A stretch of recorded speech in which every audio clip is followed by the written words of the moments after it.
पाकिस्तान की मूर्खता की अगर कोई सबसे बड़ी मिसाल देखनी हो तो वो है चाइना पाकिस्तान इकोनॉमिक कॉरिडोर यानी सीपैक, जिसको लेकर पाकिस्तान में ऐसे जश्न मनाए गए थे जैसे कोई मसीहा आ गया हो। पर असल में ये एक ऐसा जाल है जिसमें पाकिस्तान खुद ही फंस गया और चीन ने चालाकी से उसका भविष्य अपने कब्जे में ले लिया। अब सुनिए पूरी कहानी। पाकिस्तान ने सोचा था कि सीपैक उसके लिए वरदान साबित होगा। 62 बिलियन डॉलर का प्रोजेक्ट जिसमें सड़कें, रेलवे, बंदरगाह, बिजली प्रोजेक्ट, इंडस्ट्रियल जोन सब कुछ मिलने वाला था और पाकिस्तान को लगा कि अब उसकी तकदीर बदल जाएगी, गरीबी मिटेगी, रोजगार मिलेगा, इंफ्रास्ट्रक्चर सुधरेगा। लेकिन जैसे ही ये प्रोजेक्ट जमीन पर उतरा, सच्चाई एकदम उलटी निकली। सीपैक बना तो लेकिन सिर्फ और सिर्फ चीन के फायदे के लिए। चीन ने पाकिस्तान के अंदर ग्वादर पोर्ट को कंट्रोल किया, वहाँ अपने सैनिक भेजे, अपने इंजीनियर भेजे, अपने कंपनियों को ठेके दिलवाए और पाकिस्तान की स्थानीय कंपनियों को साइडलाइन कर दिया। इतना ही नहीं, जिन बिजली परियोजनाओं का वादा किया गया था उनका रेट इतना ज्यादा रखा गया कि पाकिस्तान को उन्हीं प्रोजेक्ट से बिजली खरीदनी पड़ी ऊंचे दामों पर, जिससे उसका ही नुकसान हुआ। अब पाकिस्तान IMF और वर्ल्ड बैंक से कर्ज लेता है और उसी कर्ज का बड़ा हिस्सा CPEs के लिए चीन को वापस चुकाता है। वाह रे मूर्खता! चीन ने जितना पैसा पाकिस्तान को दिया वो लोन के रूप में दिया, वो भी भारी ब्याज पर। यानी न गाड़ी अपनी, न तेल अपना, न ड्राइवर अपना, बस सवारी बनकर बैठ गया।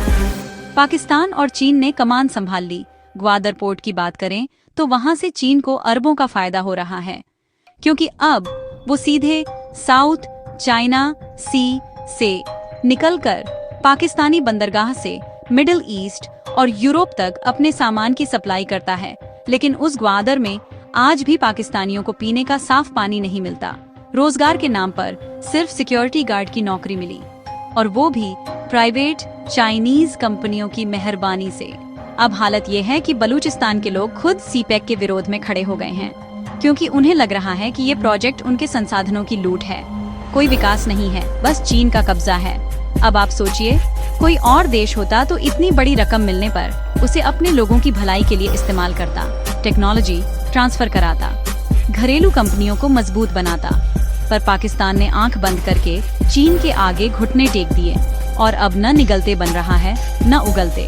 ऊपर से पाकिस्तान के सैन्य जनरल्स और नेतागण अपने निजी फायदे के लिए सीपैक को सपोर्ट करते हैं, क्योंकि उनके रिश्तेदारों की कंपनियों को सब कॉन्ट्रैक्ट्स मिले हैं। भ्रष्टाचार का आलम ये है कि अरबों डॉलर खर्च होने के बाद भी न तो सड़कों की हालत सुधरी, न रेलवे बदली और न ही बिजली सस्ती हुई।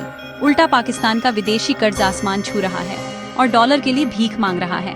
IMF भी अब कहता है कि पहले चीन का लोन चुकाओ, तभी आगे कुछ मिलेगा भाई।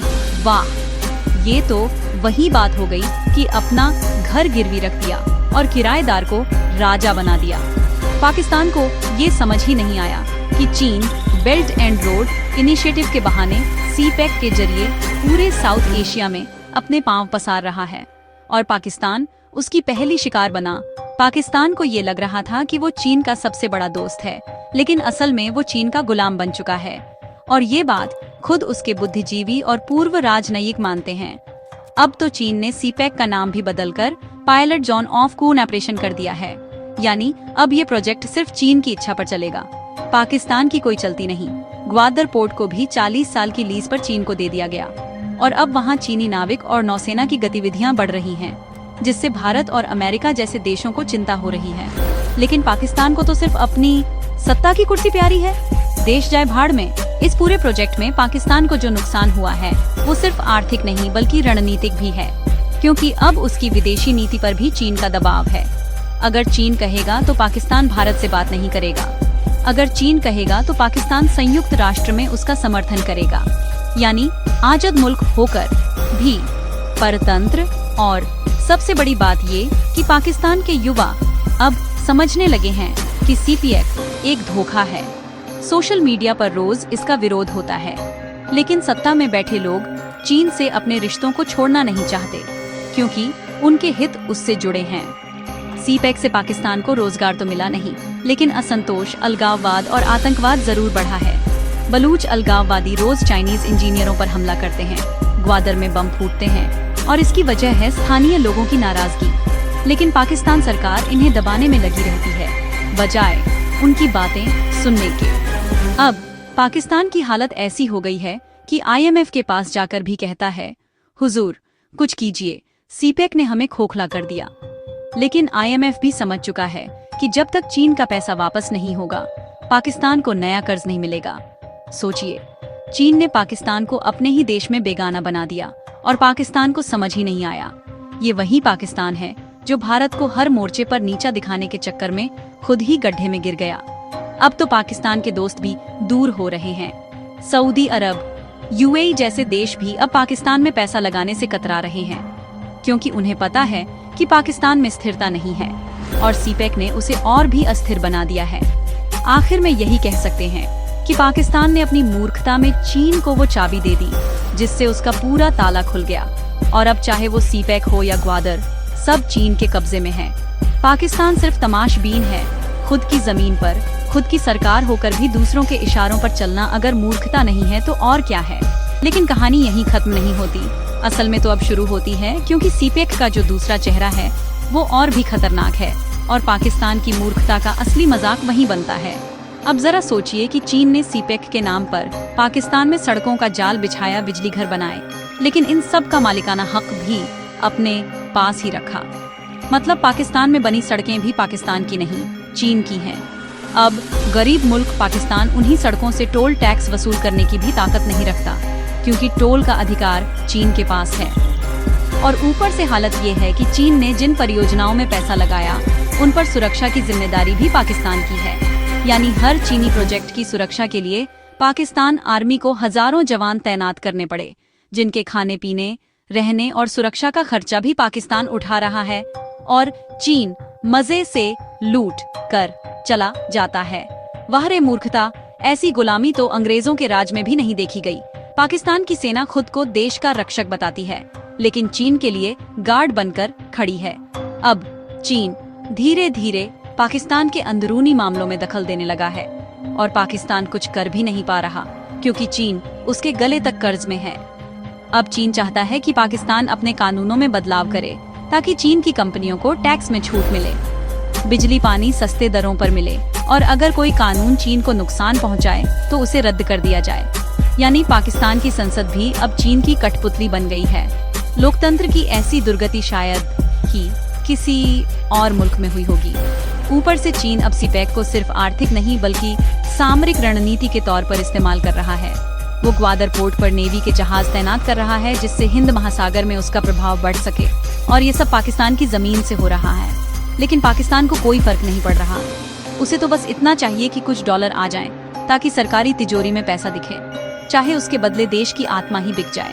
अब जरा सोचिए कि क्या भारत कभी ऐसा कर सकता था? भारत ने तो खुद चीन को उसकी हर चाल का जवाब दिया, और पाकिस्तान, उसने तो बिना सवाल किए अपनी जमीन चीन को थमा दी। अब गिलगित बाल्टिस्तान जैसे संवेदनशील इलाके में चीन खुलकर निर्माण कर रहा है, सुरंग बना रहा है, सैन्य चौकियां बना रहा है। लेकिन पाकिस्तान को अपनी संप्रभुता की कोई चिंता नहीं, सिर्फ सीपेक का झुनझुना बजा रहा है और जनता को बहला रहा है कि विकास हो रहा है। हद तो तब हो गई जब पाकिस्तान ने खुद सीपेक को गेम चेंजर कहा, लेकिन बदले में मिला सिर्फ गेम ओवर। पाकिस्तान की मुद्रा रसातल में पहुंच चुकी है, महंगाई आसमान छू रही है, IMF की शर्तों के कारण टैक्स का बोझ आम जनता पर है, और दूसरी तरफ चीन को अरबों डॉलर की छूट दी गई है। अब जो पैसा पाकिस्तान की आवाम की भलाई में लगना चाहिए था, वो चीन के बैंक खातों में ट्रांसफर हो रहा है। सोचिए ये कैसा समझौता है। और अब तो चीन ने डिजिटल निगरानी भी शुरू कर दी है। सीपेक के नाम पर स्मार्ट सिटीज के तहत कैमरों का जाल बिछाया गया है, लेकिन डेटा की सुरक्षा की कोई गारंटी नहीं।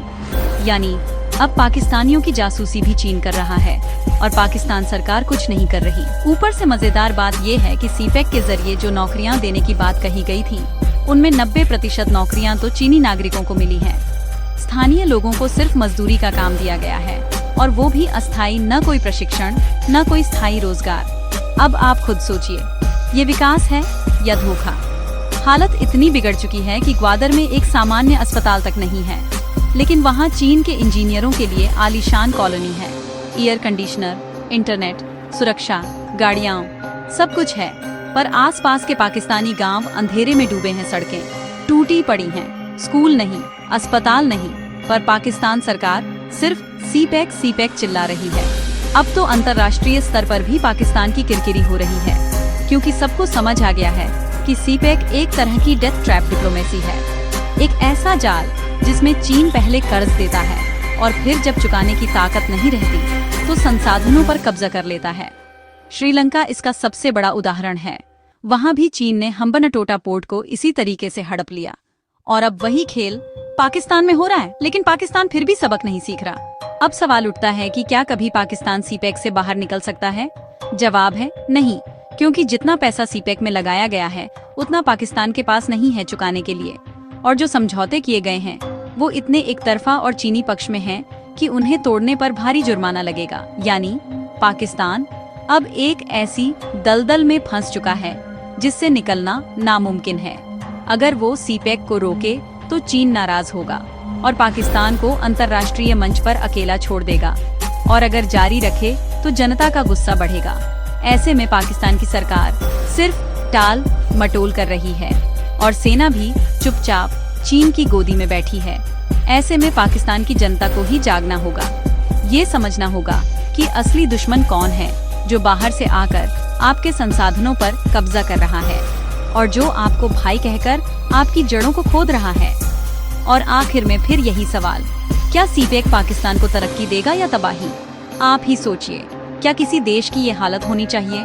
क्या सिर्फ चीन से पैसा लेने के लिए अपनी जमीन, बंदरगाह, संसाधन, नौकरियां, कानून सब कुछ गिरवी रख देना सही है?